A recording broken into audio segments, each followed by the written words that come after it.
Hello, this is Russ Tanner from Global Skywatch. I run the Global Skywatch website, which deals with chemtrails, also called geoengineering. And I'm here today with a friend of mine. We like to do little programs here. We have, basically, these are conversations between friends. And we do this because we care about people. We care about what's going on in the world today. We care about people, seeing people get healthy and understanding the source of their illness and sickness. Richard Sachs from Lost Arts Radio is here with me. We're going to talk for a few minutes and go over a couple important subjects that are going on in the world today. Richard, how are you doing? I'm doing great, Russ. Thanks for inviting me. I'm really excited to be in touch with your audience again.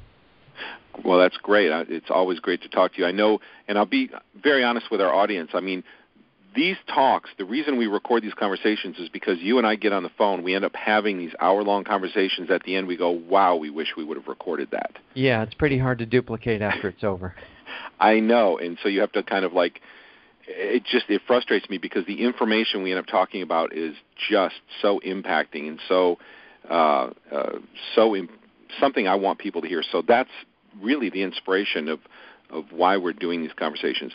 Why don't you start out by telling people what you do and where they can go to get more of your information? Okay, well, yeah, just really briefly, I'll try not to drag it out.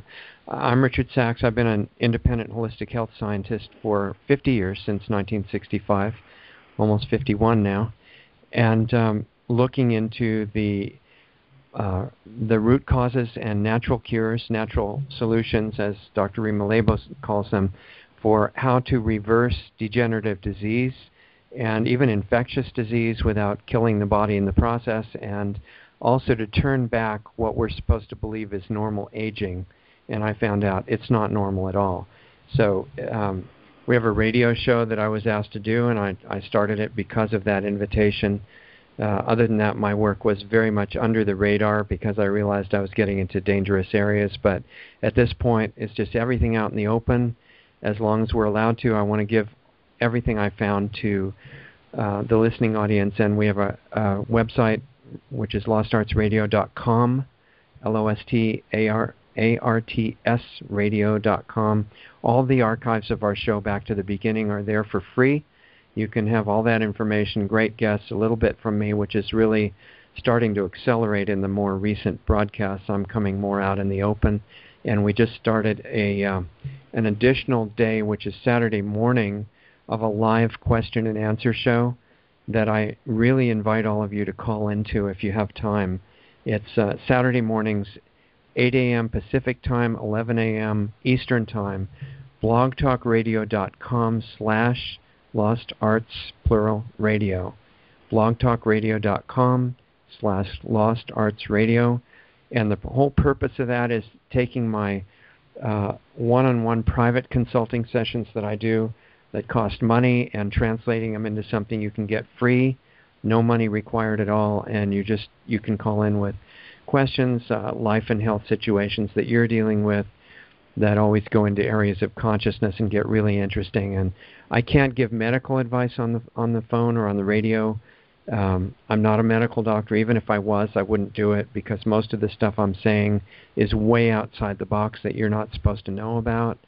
And it's just sharing of information. It's not diagnosing, treating, controlling, managing, etc., any disease or condition. We have to be really careful to keep it legally sound in a very challenging environment that we have now. But as long as we're just sharing information, then at the moment that's still legal, and I want to give you every bit of value that I possibly can. And the radio show call-in is how to turn the paid consulting into free sessions that you're welcome to every Saturday morning when you can call in. Great. So people can call in and they can ask questions, get good, solid information about their health so it can help improve the quality of their lives. And this is all free, right? Yeah, it's all absolutely free. And then anybody that wants to help us with the money side, you can either donate to Lost Arts Research Institute, which is the organization that will expand the work. That's on lostartsresearchinstitute.org, or you can have a private one-on-one session with me if I have time, and the money that you pay for that goes 100% to the Research Institute. So we're trying to do both, supporting an expansion of the work, plus give everything for free that we possibly can, and that's the radio call-in show. Excellent, excellent. And when is the next one? Saturday morning, 8 a.m. Pacific, 11 a.m. Eastern, or whatever other corresponding time zone you're in other countries. And we're just going to pack the value into that as much as we can in 3 hours, and you'll get a lot from listening to the other people as well. Awesome. I know before we got on the phone here, we're going to try to pack this into a short conversation as well. We talked about a few things that we wanted to go over that are real hot subjects right now. One thing was chemtrail flu. Mm-hmm. A lot of people, we run a very large Facebook group, Global Skywatch does. It's called Chemtrails Global Skywatch. You can find it by going to globalskywatch.com and clicking our Facebook logo at the top. We are growing at a rate about 4,000 people in the last 7 days have joined the group. It is growing at a rate never before seen. People are beginning to realize that chemtrails or geoengineering or whatever you want to call those lines in the sky, I do not call them contrails because they aren't. That is a lie that is being propagated by large industry, through the government and scientific outlets, but propagated by industry. These trails in the sky have particulates that rapidly descend and fall out to the ground, and there's a whole army of people who smell and taste them and get sick from them and get headaches, migraines, sweating, sleep issues, all kinds of problems. I am one of those people. I have a collection of many, many people who have contacted me. I've taken their quotes and collected them about their ability to smell and taste them and how they're affecting them. Chemtrail flu is something that is affecting a lot they call it the chemtrail flu.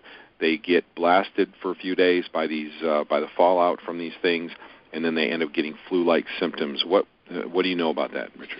Yeah, given the short amount of minutes here that we're going to be on this call, Russ, I think maybe the theme we should do is just the idea of exposing everything. I mean, here's the way I feel about it. We've got a small group of people in the top power positions in government and global corporations. Okay, they're unleashing almost all of the global problems that threaten the existence of humanity right now. People think they have different issues, chemtrails or GMOs or vaccines or all these, nuclear power, chemical medicine, chemical agriculture, all these things that if you didn't know better, you'd say they were designed to kill you, and actually they are. So since they're all coming from pretty much one source, and anybody that dares to speak out against that openly and expose it, even indirectly, like the doctors that were studying vaccination and autism that all got killed in the fairly recent past here in America.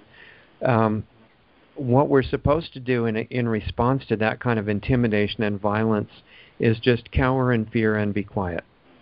And don't say anything that we know. And in fact, I know you're aware of this. In Colorado, there's at least one case where they actually stole a woman's child from her because she believed in chemtrails. And it's just like killing the doctors. We're supposed to respond by shutting up and just going along with things and dying quietly. And I would propose that we do the opposite. That instead of being bullied, we just say everything in response. And so what they accomplish is just getting the information out that they wanted to stop. And as far as, I'm sorry I'm talking fast. I know we have a short time. As far as what is called chemtrail flu is concerned, it's not, strictly speaking, flu like, they want to tell you that a specific virus of a certain type causes a certain type of flu, and that's supposedly why they mix up a certain vaccine to target that exact virus to prevent it, to give the body immunity against it and that sort of thing with specific antibodies. This is not flu like that.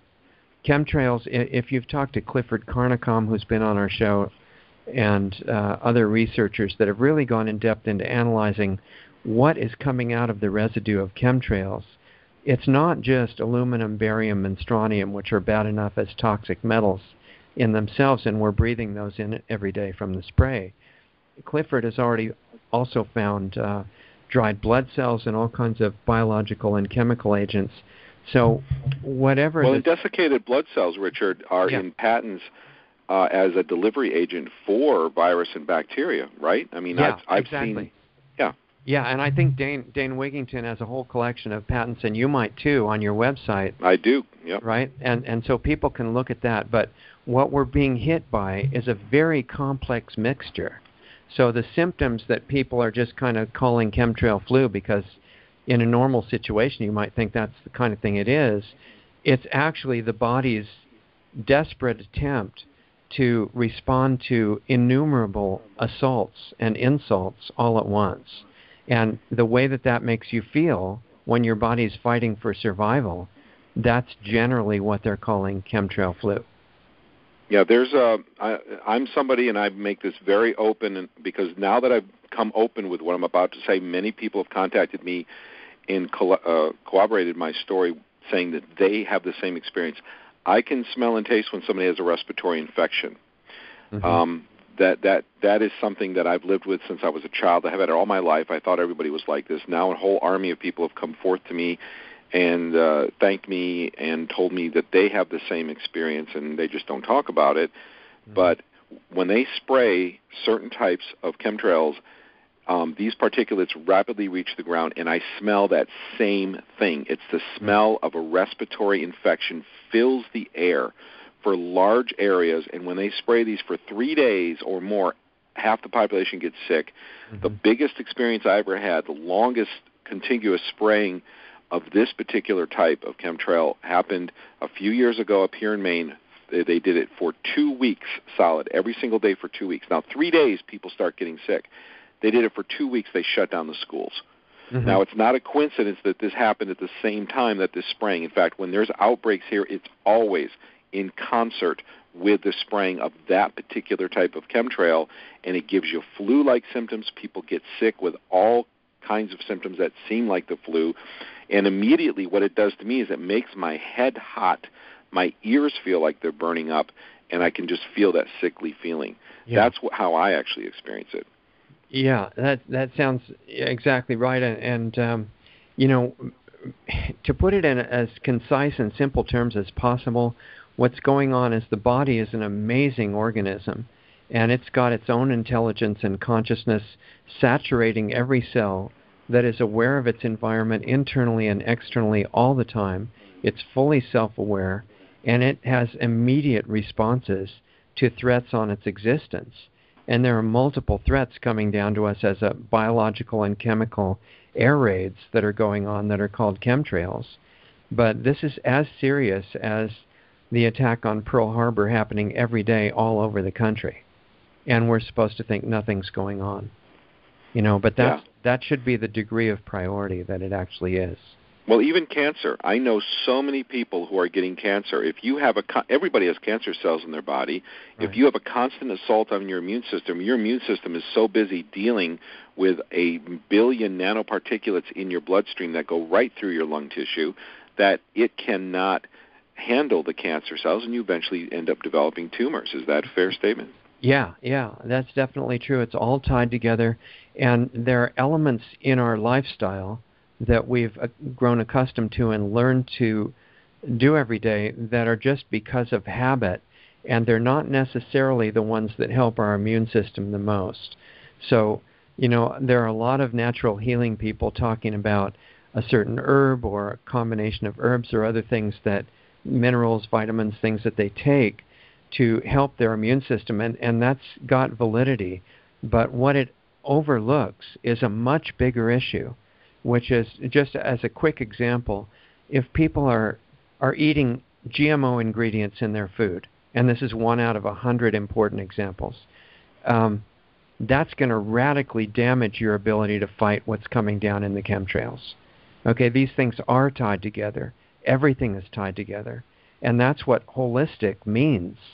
It's not just kind of a vague meaning of natural. It means everything's related to everything else. And so if you're going to survive and thrive and recover, from different assaults in this kind of a hostile environment, I don't think there's any way to do it without educating yourself to the greatest degree that you can. And don't be lazy, and don't think that it's too much trouble, because the alternative, if you don't become educated, is to suffer the results of these things and not understand what's going on.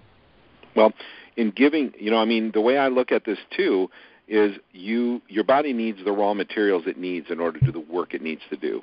If you have a deficit of a critical raw material like selenium or zinc or something, you're going to start suffering disease-like symptoms if you suffer for a long time. Yep. Well, here's the interesting thing.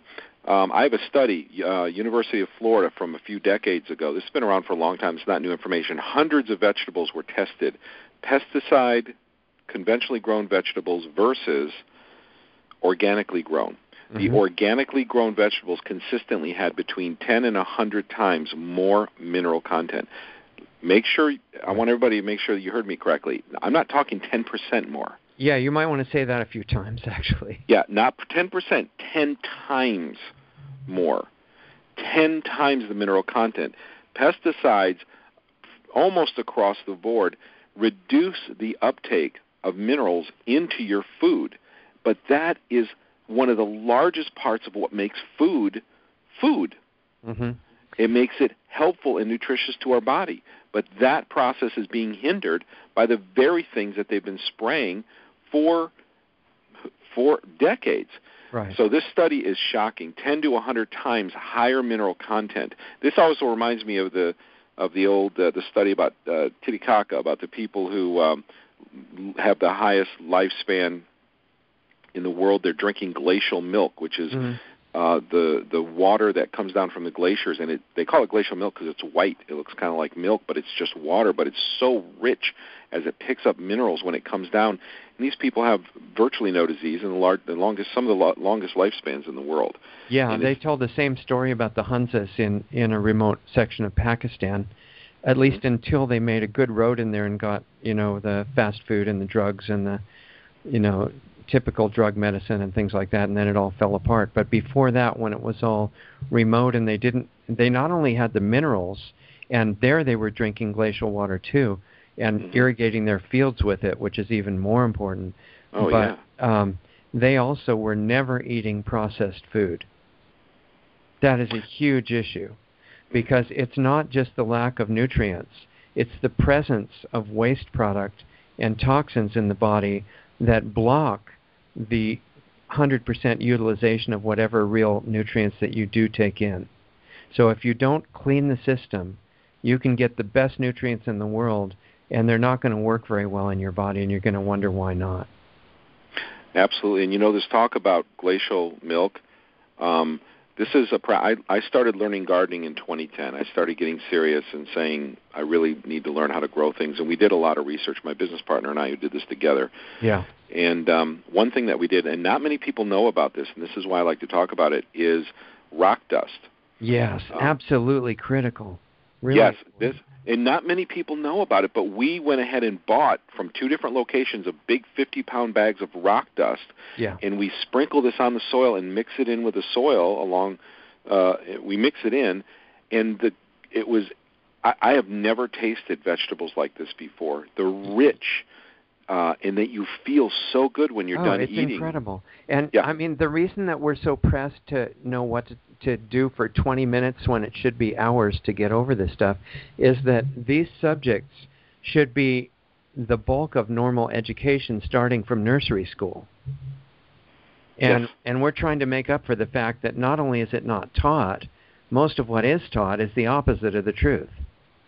Right. Well, I tell you, I've never experienced anything like it, and I've heard the same thing. And plus, you need biological organisms in the soil. So not only did we put rock dust and a little bit of manure in the soil and mixed it up a little bit, but that all those minerals are fine and good in the soil, but you need the bacteria to help the plants break them down and utilize them. So we actually made what was called compost tea. Right, wonderful. And then we would weekly give the garden and all the plants a good watering with compost tea, which gave them a nice big dose of those beneficial bacteria, which helped the plants. What do you know about that too? Yeah, I started the whole organic gardening thing in about 1967, and was a student of this guy named Alan Chadwick, who came over from the UK. And we could have a several-hour talk about him, but he was a famous Shakespearean actor and a commander on a battleship. And he got an aristocrat from England, and he got completely disgusted when he realized that his wealth had been used for terrible purposes, and that he had been instrumental in killing a whole bunch of people from his ship, and the war had been largely secretly supported by Britain, who seemed to be, just defensively fighting, but it wasn't the whole story. all these international corporations had been supporting the Nazis and on and on. And so he gave up his whole aristocratic background and came over to America just to be an organic gardener. And I started studying with him in '67 and got more deeply into it after that. But the rock dust is critical, and if you feed the microorganisms in the soil, then they feed the plants. But the only place that you can get certain minerals in the whole world, the kind that your bones need, the calcium and iron and copper and magnesium and all this stuff, the earth minerals, is one source on the planet, and that is rocks. And so when the glaciers move over the massive rock, the bones of the earth, and they grind it up and they blow it all over the earth in the form of fine dust, this supplies the mineral nutrition for the next many thousand years of interglacial period, and that's what you use up by the end of that period, like where we are now. And so the bottleneck in plant growth is not really a problem with CO2 or anything, it's a problem with earth minerals.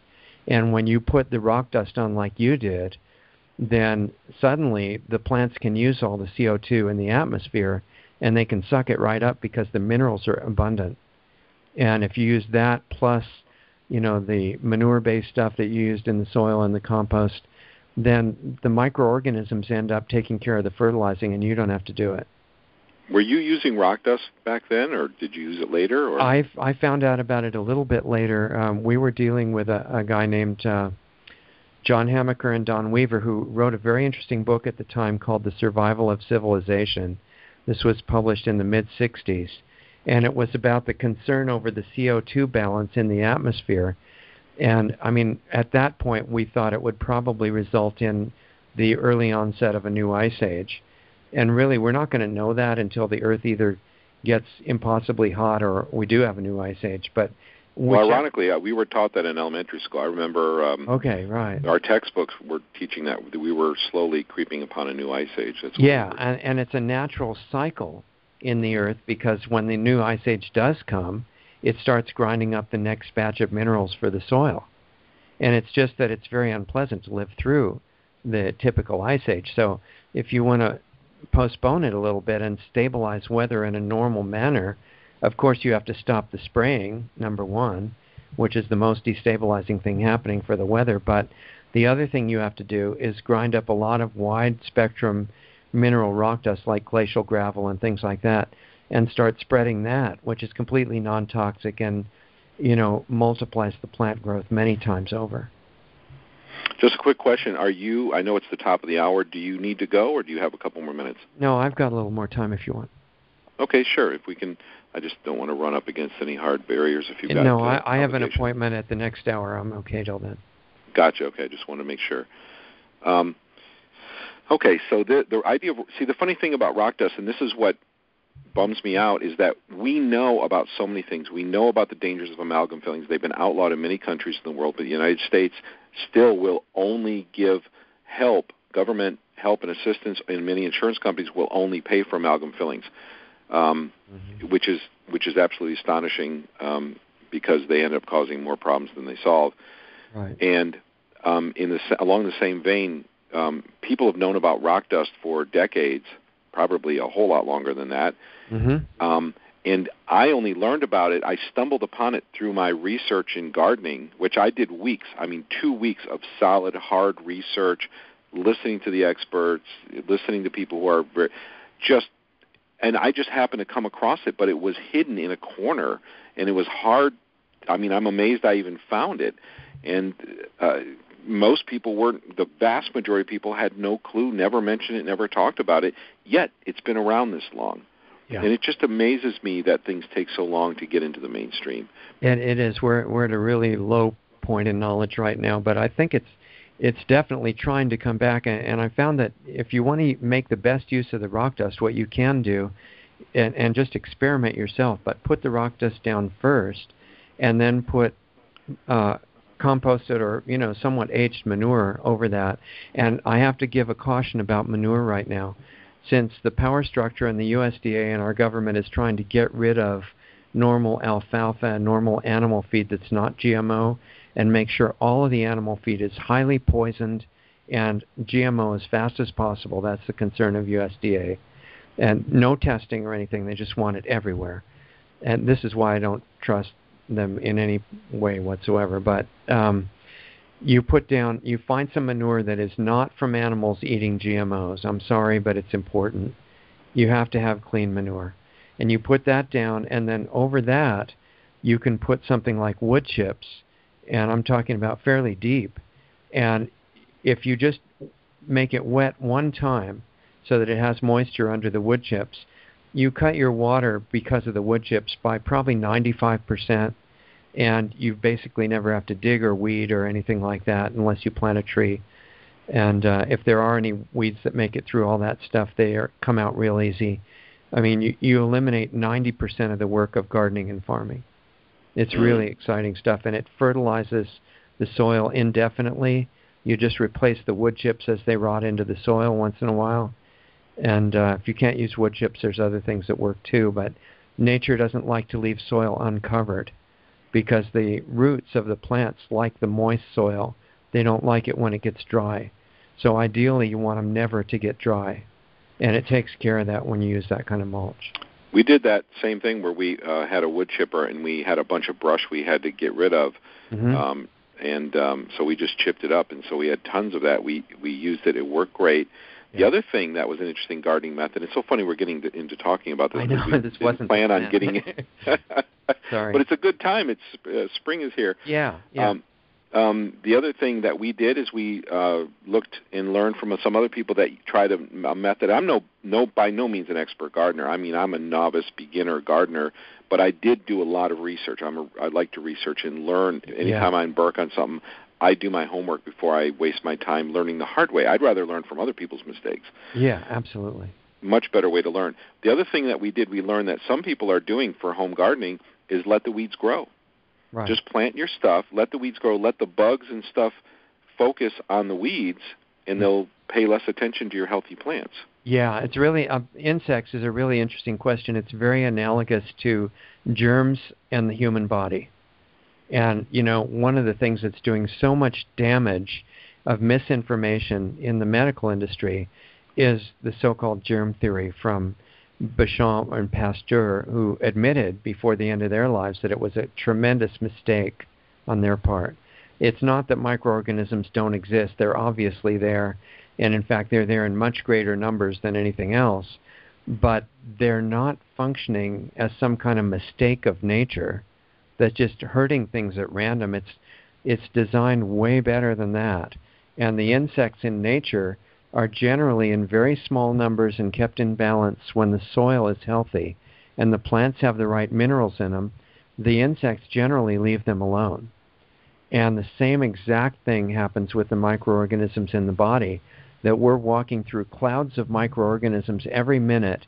The answer to health is not sterilizing the earth or even, I never use this poison hand cleaner that's supposed to sterilize your hands. Killing everything, like with antibiotics and all that, is a huge misunderstanding. And there may be emergency situations where you have no choice, but in general, there's a much better way than killing everything. And the reason that the pesticide industry in agriculture is doing so great is because of the chemical fertilizer industry that wipes out the normal balance of the soil bacteria, and then the insects come in because that's their job, to wipe out the unbalanced, poorly nourished plants, and they try to eat them all, and then they have to sell more pesticide. And it's exactly the same analogy with human health, that all these infections that kids get and everybody else gets, and getting pneumonia and getting flu and all these things, it's because of the unbalanced nutrition and the over-toxic condition in the body. If those were fixed, the microorganisms are not going to hurt you. The same germs are around, and you do not get sick. Yeah, this is fascinating. This is a great segue into something that I wanted to talk to you about. That we had in our last private discussion that we never recorded, but I wanted to get more into this. And before I do that, let me just jump back real quick and just tell people that my experience with gardening, with letting the weeds grow, because our idea of gardening was to try to get maximum yields with minimum work, because we call it survival gardening, that when things get really difficult and you don't have a lot of free time, you need to be able to be effective, but you have to use your time very wisely. So as we gardened through through a few successive years, we started trying different techniques, and the technique of letting the weeds grow right around the plants that were growing actually diverted most of the insects. It really worked, and our insect problem was minimal. And what you said makes it sound like we need to be going the other direction. You don't sterilize and kill everything, but maybe we should be making the plants we're growing more healthy. Then you don't need to worry about the bugs because they're going to go after the weak things because that's their job. To break down they're the disease. there for a positive purpose. It's just like the microorganisms in our body. They vastly outnumber the human cells, and they're not there because we just didn't sterilize ourselves enough. They're there because without them we would not be alive. So if we find the natural balance again, we're just going to be amazed at the energy and the vitality that comes out of it. Mm-hmm. So as a concept, we need to work with nature. Stop fighting nature. Right. Let's work with the natural systems that are already in place and just work in harmony with that, really. And we're going to have to make up for the fact that we've missed the real education since we were born, most of us. And instead we've been absorbing all of these beliefs that turn out to be wrong and self-destructive. And we've got a big job to teach ourselves, because really, if you want your actions to get the results you want, you're going to have to learn how things work as start right away, I would suggest. Yeah, it's so funny and great how this conversation went in a totally different direction, but I love that. Yeah, but I do want to ask you about vaccines and germ theory. Sure. And we talked before, and I'm actually curious about this. My business partner and I are into providing research about nutrition and herbal supplementation, and which is really just food. You eat food. Exactly. And some of these foods, in fact, the FDA considers herbs foods. They're classified as foods. Yeah, so when you take these, absolutely. So if you need some silica in your diet to help eliminate the aluminum, take some horsetail. Right. There's all kinds of things you can do. You can eat horsetail. You can take it in capsule form. Probably better to have it live, but it still does have benefits when it's in a capsule form. But nevertheless, I wanted to ask you about vaccines. This whole idea of germ theory, the whole idea of vaccines creating antibodies, we touched on this before, and I really did want to hear what you know about that. There's a lot of false premise to all of that. Mm-hmm. What can you share about that? Because I know that vaccines, besides the adjuvants, aluminum, mercury, formaldehyde, and is it ethylene glycol, and the list goes on and on of these known DNA, poisons. all kinds of stuff. Right. I mean, if you put this stuff in a needle and it didn't have any other substance that's considered by the mainstream to be beneficial, it would purportedly be illegal to give that to somebody, much less somebody who's so young their immune system isn't developed. Yeah, I mean, much less to bypass the medical immune terrorism, system. I think. Well, you're bypassing the gut. You're bypassing the first and biggest line of defense. You're putting it right into the veins of an undeveloped person. It's just, you couldn't do it any worse, it seems. No, I mean, it's probably too nasty to even really comprehend. Yeah, it's amazing, and this is why, I mean, I know that when I had, in elementary school, when I had my early vaccines, I remember standing in line, and we all got the shot in our arms, and that day there was no work. They were showing films on those big film projectors they used to have, Yeah. And that's all they did, and the kids would go out and line up, get their vaccine, come in and watch the films, and that's all they did. Well, I started having prolific nose bleeding, and I mean, one of my friends looked, I never forget this day, my friend looked at me and said, "Your nose is bleeding," and I thought he was joking, and I put my hand up, and there's blood all over my hand. Yeah. And I'm like, and then they called one of the teachers over, and the teachers all gathered around me, and then they ushered me down to the clinic, and I remember they were frantic and afraid what was going on with me. Mm-hmm. Well, I'm one of the sensitive ones, but imagine that this damage is being done whether you're sensitive or not. Just because you don't show physical symptoms, mercury still breaks apart the tubulin that forms your nerve fiber insulation, tubulin and actin, and tears it right apart and does all of these destructive things. But please tell us about, I really wanted to hear you talk about the false theory about the antibodies and vaccines. What can you tell us about that? Yeah, well, some people, very well-meaning people who understand some of the basics, think that the elite rulers of the world have some kind of clean vaccines where the wonderful theory of vaccines can work and protect you because there's no mercury or aluminum or anything in them. And that's simply not true. And you know that it's not true because when Jenner, the guy that did the first attempt at vaccination, was doing it, nobody had any idea of what an adjuvant would be, and that no one had come up with the theory of putting them in. It was just the disease organisms, being injected into an open wound or into the body through a needle or cut into the body somehow. And there were no adjuvants, and it was creating massive epidemics right from the start and, creating a lot of suffering and death. And there were no adjuvants. So the adjuvants are not the only problem with vaccines. It's the entire theory. And, yeah, there is a reaction in the blood that is called the antibody response. And that's when these little, organisms show up in response to, and obviously trying somehow to fight off an insult that's coming into the body.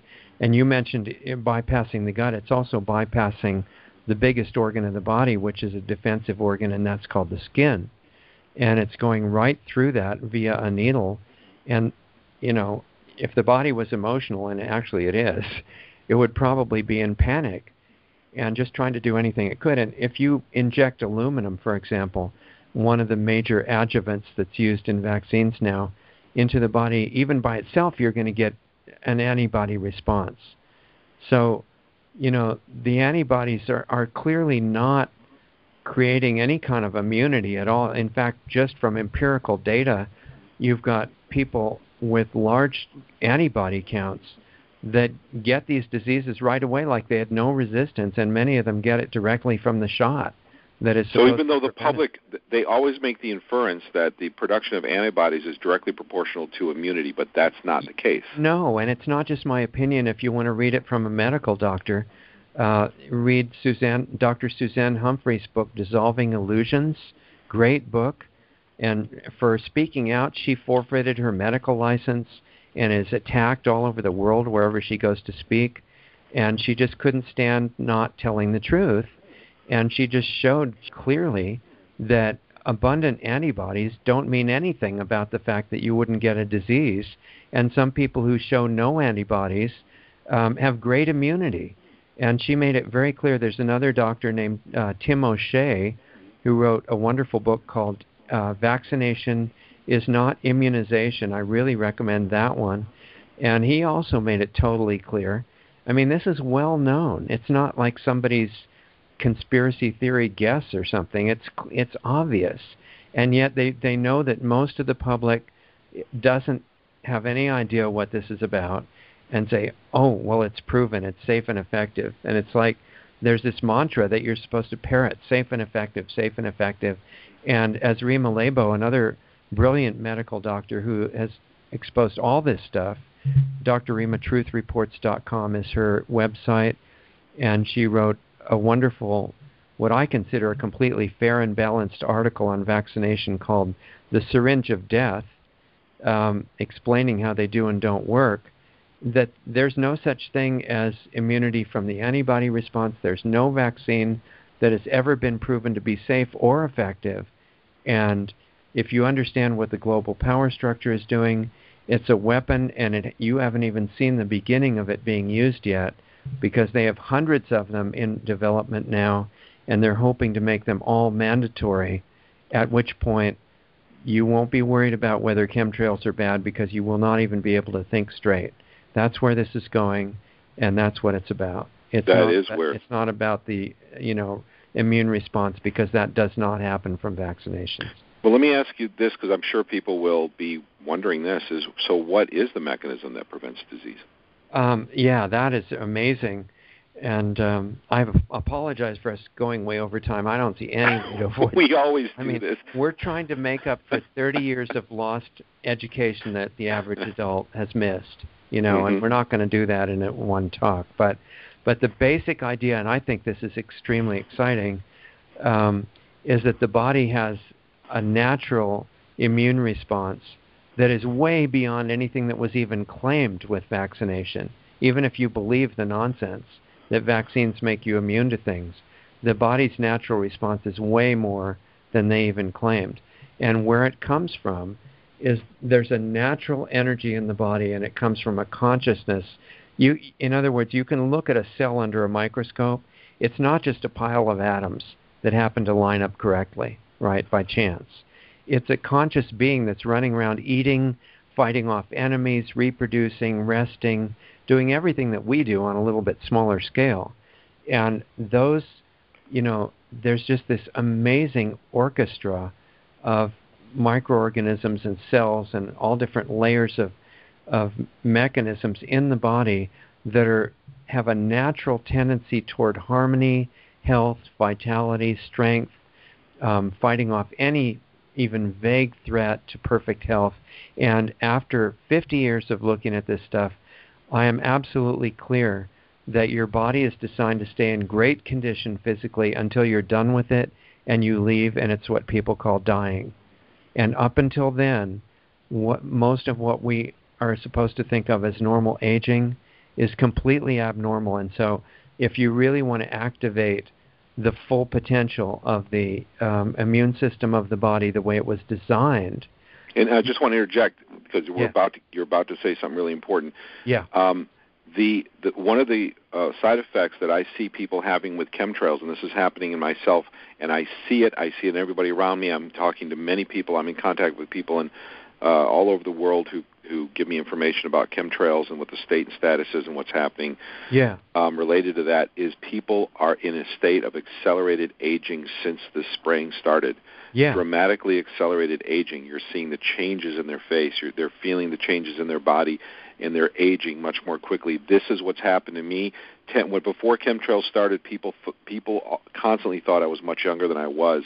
Mm-hmm. Now I look my age. After 11 years of being exposed to this, my aging process is caught up, and it's because of the incredible toxins that I'm breathing in from this every day, the inflammation and all of this. Right.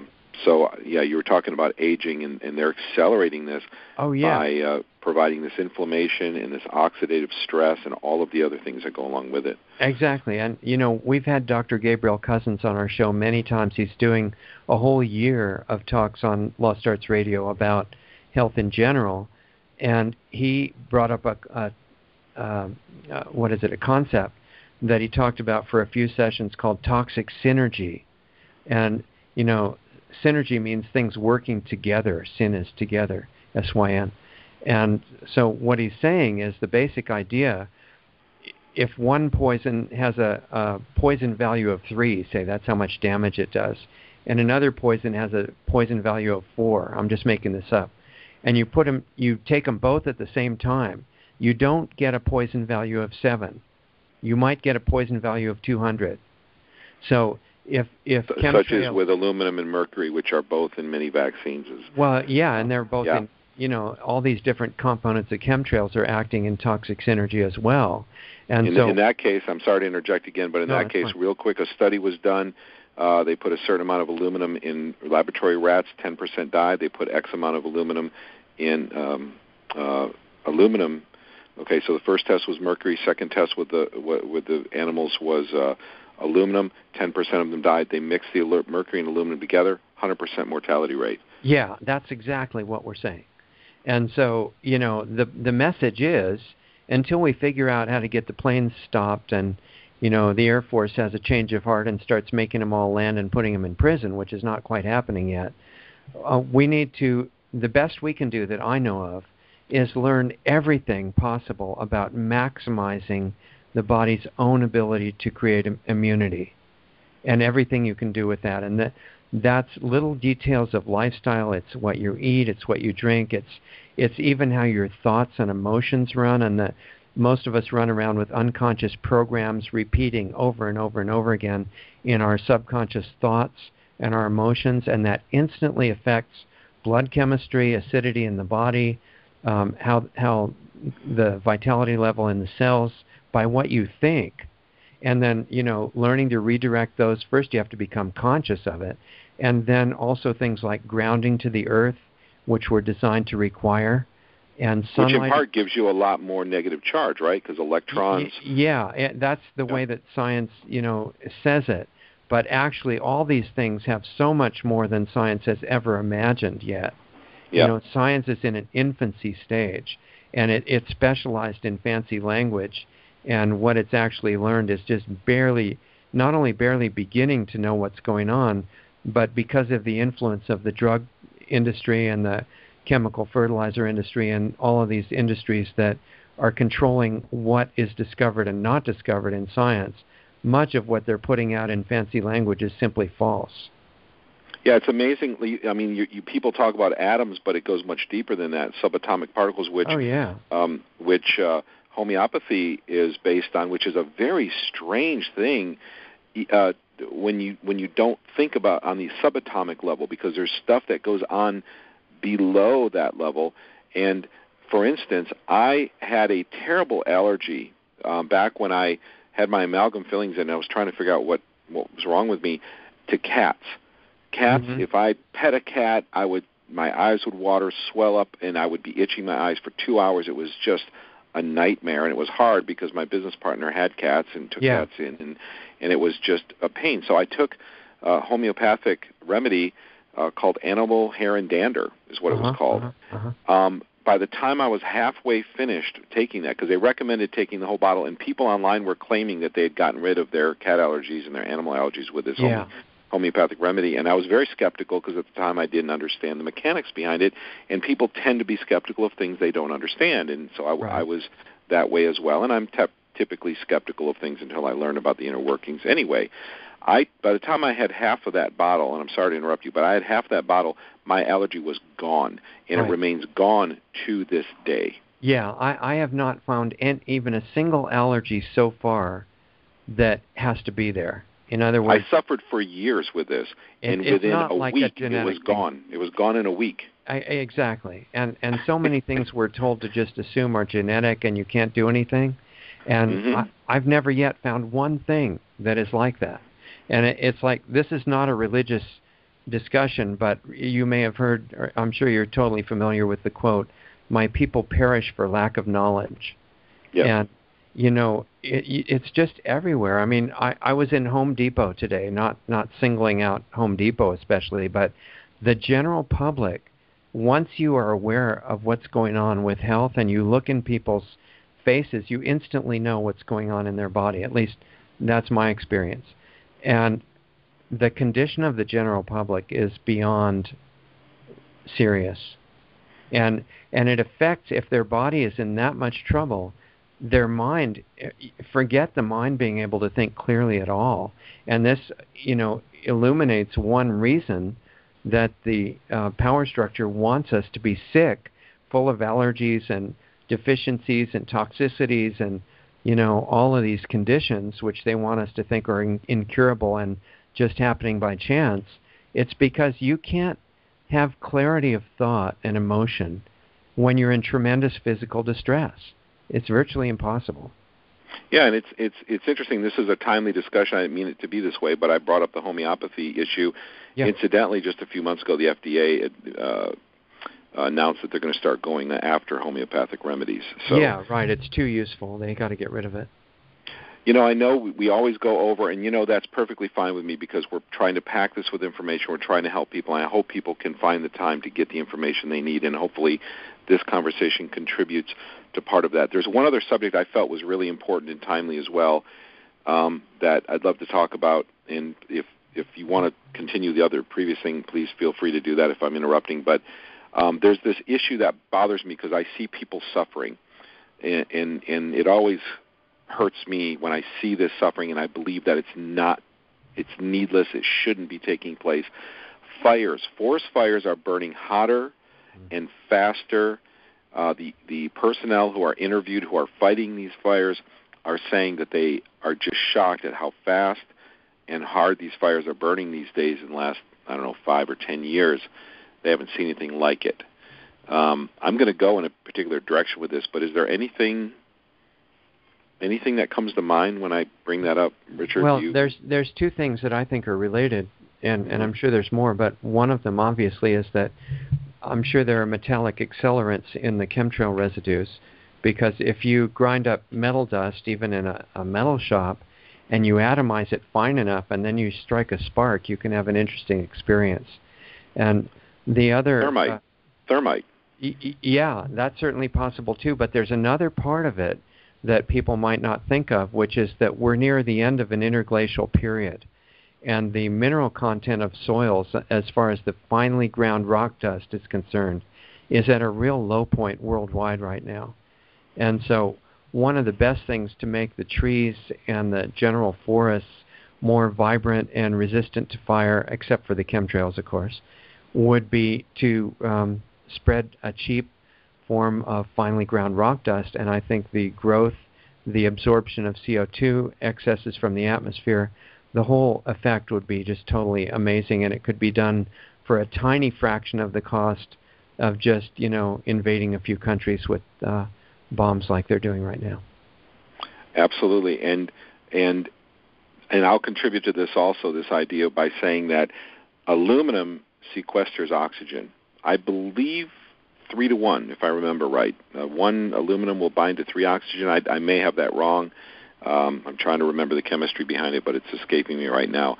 The bottom line is a new technology was developed for creating hydrogen out of water. Now, you can do this through electrolysis. If you put hook up 2 poles of a battery, you'll get oxygen, and you put the other ends of the wires underwater, it'll actually break the water down. I did this in a 6th grade experiment. Always loved science.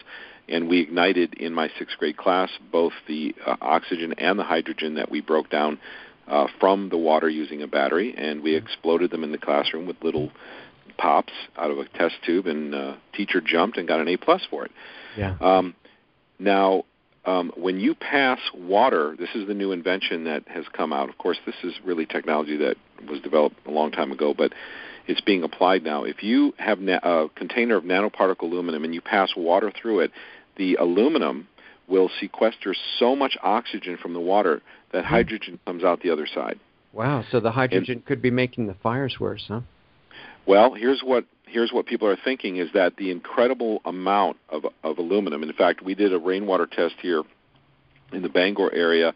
We tested rainwater, and we had 300 micrograms per liter of aluminum in the rainwater, which is 6 times what the EPA allows in drinking water, which is 50. That's the secondary. And, of course, when I say allows, it's not that they have a hard limit, but they say that that's their suggested limit for that being safe. And, of course, I think that's way, way high, as most of those limits are.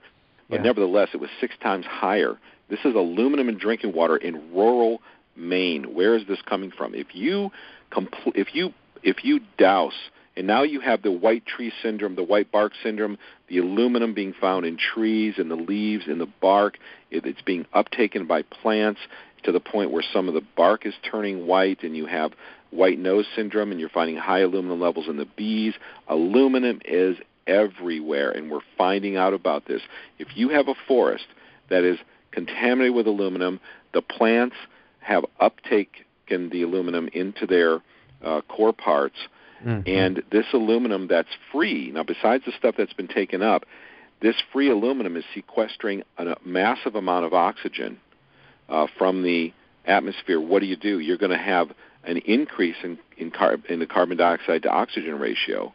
When that forest burns with that bound up oxygen bound to that nanoparticle aluminum dust, which has worked its way into the soil, sequestered tons of oxygen, you have the potential for much hotter fires.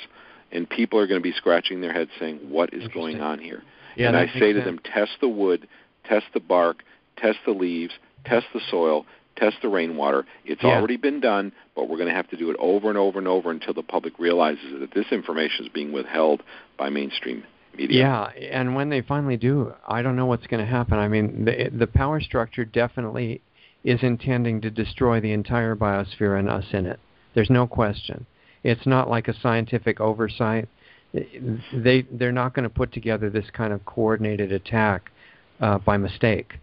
And so, I just don't know what's going to happen. But I do think public awareness is really important, not just because it might force a change in policy, but because individuals need to be armed with as much knowledge as possible to keep themselves, buy us more time to become clear enough to look for a solution. Because if we're just busy being sick and feeling bad, physically all the time, there's no way that we're going to be effective trying to find a solution for chemtrails or anything else.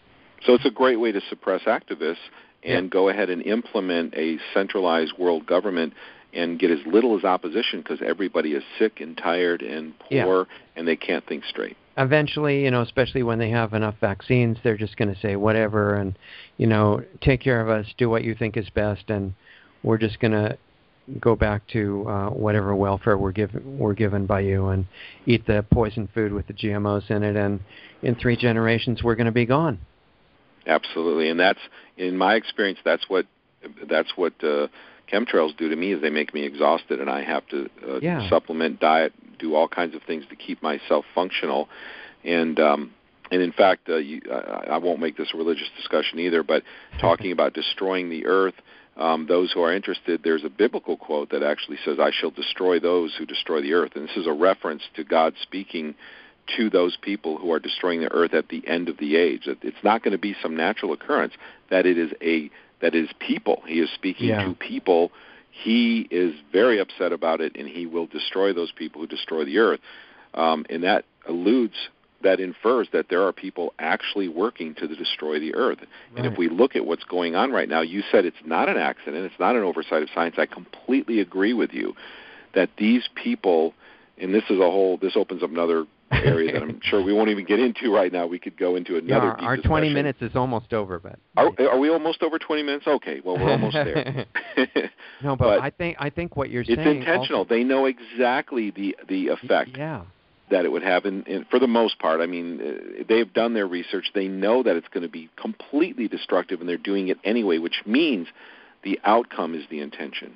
Right, and your quote brings up something else very important, and that's the one area that these very clever controllers that are murdering everybody who tries to expose the truth, they're not intelligent in one important area, and that is that since the very beginning of everything, we've all been tied together because we came from the same source, and that can't change. And so that's the reason why there's this underlying law of nature that has been picked up in many philosophies and religions. And it says, and it should be paid attention to, that whatever we do to someone else or for them always comes back to us multiplied, good or bad. And so the people that are so proud of being in the power structure that's going to be able to kill everybody else, it's really not intelligent to think that that's a good plan. Because even if it didn't matter that you caused all this suffering, it always comes back to the people that did it. It's a law of nature. So if they become intelligent enough to realize that, their only recourse is to stop and reverse what they're doing and try to in some small way make up for it by doing something good. And that's what I'm hoping to remind the monitors that listen to our discussions, to try to get us in trouble for things, that you guys, you're really smart in how amazing of a destructive organization you've put together, but you're really dumb in not realizing that if you cause harm to other people and mean to do it, there's no way to escape the repercussions. So it would be very wise to reevaluate and maybe reverse a lot of these things before the results are on top of you. Absolutely. And for people to realize that it's hard and it's scary, it's frightening when you become awake. I remember when I woke up to the fact that mainstream media was lying, because I saw them lie, because I had inside information, which I've shared on radio shows I've done before, and I saw them lie. I mean, there was absolutely no question that they told bold-faced lies that were against the public. They were not beneficial lies for the public. They were against the public interest. And it took me a while to finally, I remember the day because it was an emotional thing for me inside, the fear and the turmoil that you feel. And this is the barrier that keeps a lot of people from really understanding that there is conspiracy in the world. And we are not, we are simply researchers. It's not theory. In fact, conspiracy theory was invented by the CIA to discredit, specifically to discredit. To make it sound like nonsense, yeah. To make it sound like a nonsensical theory, and they always associate with fear. But really the opposite is true. The people who can't succumb or can't cope with the fear of facing the real world live in a fantasy that is created by mainstream media that says, well, there's some bad people, there's some good people, and government is kind of dumb and doesn't always do the right thing, but we're trying the best we can. That, folks, is the fantasy that makes you feel better than the reality, which is there is a conspiracy to hurt, to kill, to steal, to destroy, to hurt people, to profit from their suffering and their hurt, and so on and so forth. And it is highly coordinated, highly powerful. And that is a fearful thing to face. And so what we realize is that the truth is exactly the opposite than what mainstream media has been telling us, is that conspiracy researchers, or they call them theorists, are not paranoid. They always try to associate the word paranoid with conspiracy researchers because then it creates social pressure for all those who haven't waken up yet to stay away from them, because you don't want to be associated with paranoid people, right? But the truth is the opposite. The people who are fearful are the ones who are unable to cope with the reality, the fearful reality that we live under right now. And that works against all of us because we all need to work together in a coordinated effort to bring this to light and to reverse the damaging and harmful things that are being done. But we cannot fix a problem that we don't admit exists. But that fear is keeping a large percentage of the population from finding out, from facing it, to coming to this reality. So the opposite of what mainstream media has been shoving down our throats, which they say conspiracy theorists are paranoid. No, conspiracy theorists, conspiracy researchers are the bravest people I've ever known. It is those who deny, those who bully those who are unwilling to face the fact that we live in a conspiratorial world where the power structure has succumbed to a small group of people over generations and generations. That is the reality we live under. And the fearful ones are the ones who refuse to do their research and come to the realization that this truth, even though fearful, even though difficult, is still, in fact, the truth.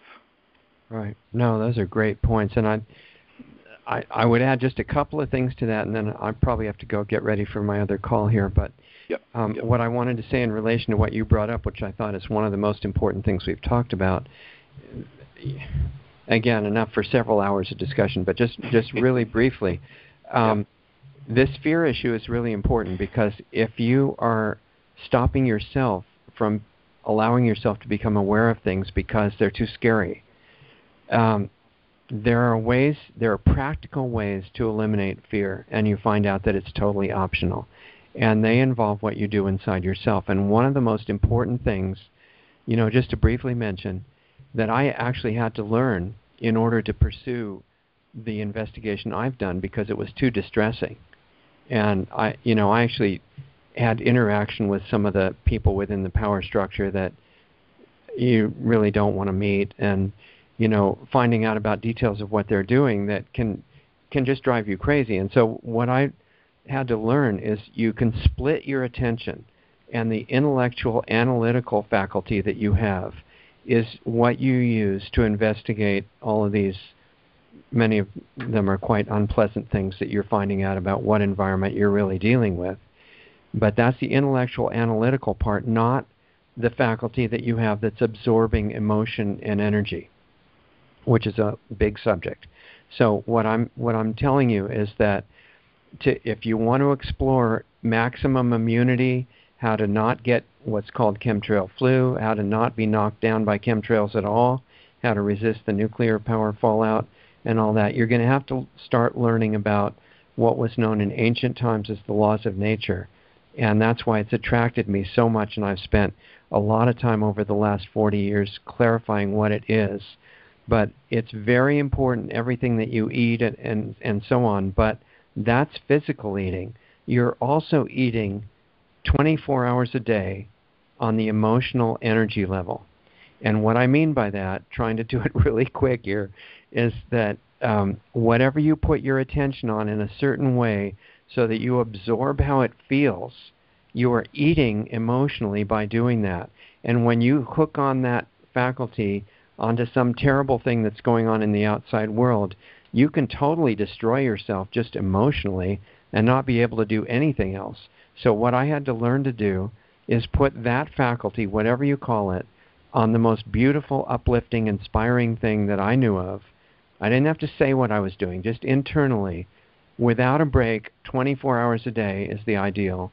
And you keep absorbing the beauty and the calmness and the reassurance and the inspiration from that, while at the same time, and you can do this, put your intellectual analyzing capability on what you are trying to study. And if you really do that, it's totally impossible to be afraid. And the other thing is that to just remember that you have the potential of just a totally miraculous organism.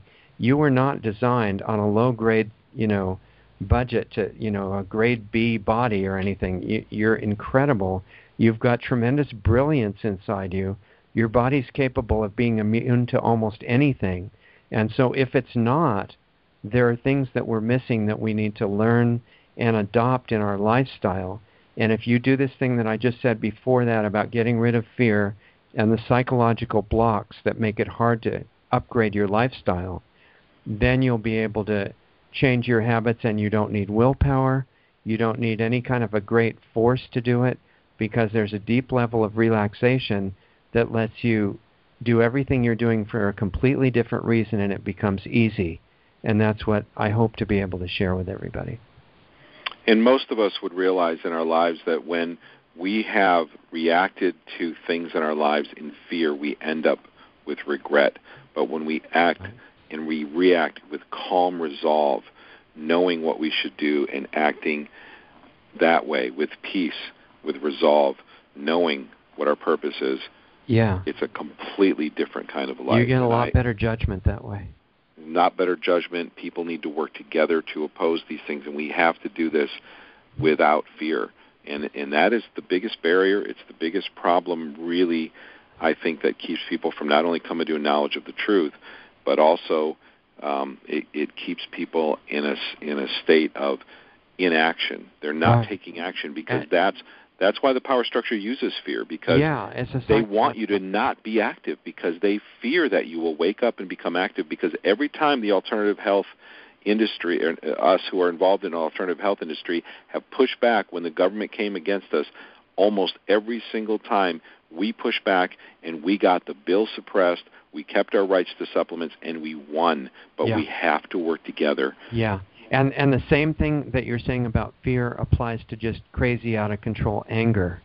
Because if you allow that to undermine your focus, then you're going to make the wrong call at a critical time and be very unhappy with a decision that you make. Whereas if you just let yourself fully appreciate the depth and importance of the situation and what's happening, but you stay calm and focused, the amount of power that can come through you is unknown to people just overcome with anger. You'll change the world without fear, but you'll disintegrate your own life if you live in a state of fear. We'll change the world. Let's change the world. Well, I'll tell you what, I know we both got to get going. Yep. Why don't you go ahead and give people a quick recap on what you've got to offer and what they can come hear from you, and then we'll close out. Yeah, just in a couple seconds here. If you can, you've got my personal invitation to join us on Saturday mornings, 8 o'clock Pacific, 11 o'clock Eastern Time, blogtalkradio.com/LostArtsRadio. And that's our question and answer call-in show, and we'll talk about whatever you want to talk about. And because everything's related to health and consciousness and your life issues that you're dealing with. And I want to give you absolutely everything that I've had to really pay heavily for, so you don't have to go through the same unpleasant course of trial and error, and maybe give you a big boost on your own course towards self-education. And then Sunday night, 6 o'clock Pacific, and 9 o'clock Eastern, that's our regular radio show with guests, and you might find that highly educational as well. And then for the people that want to go into any of these things more deeply and personally with situations that you're actually dealing with, you're certainly welcome to see if I've got time to do a one-on-one session. Those cost money, and the money goes to Lost Arts Research Institute, which I'm really trying to find ethical ways to fund right now that don't compromise our mission at all, and donations for that reason are more than welcome. And then want everybody to continue your total involvement with Russ's work and his website as well. And I hope to see you on Saturday morning if you can make it. If not, even the archives of the Q&A show will be available anytime you can get to them, free of charge, on lostartsradio.com. Awesome. Well, my name is Russ Tanner. I'm the founder of GlobalSkywatch.com. I am working to raise awareness about the largest crime against humanity, chemtrails, the spraying in the skies, the trails you see which are being lied about by our government, saying that they're condensation and they are not, and the army of people who smell and taste them, and the army of tests, and the celebrities, the whistleblowers, and the scientists have all come out, will attest to the truth of what I'm saying. So please don't act in fear, act in calm resolve, together with each other, so that we can end this terrible, terrible activity that is going on in our skies, making so many people sick, accelerating our aging, and doing all of the harm to the soils, the plants, the animals, and to ourselves. So we'll do this again soon, Richard. This is, I don't know what we'll call these segments, conversations with friends maybe. It's nice to sit back and share information with each other and hope that we learn from each other's mistakes. It's much better to learn from other people's mistakes than our own. So let's work together and share our mistakes and our knowledge with each other so we can live better lives. That's great. All right, Richard, thanks a lot. It's been great speaking with you as usual. We'll do this again soon. So till next time, everybody take care of yourself and don't fear.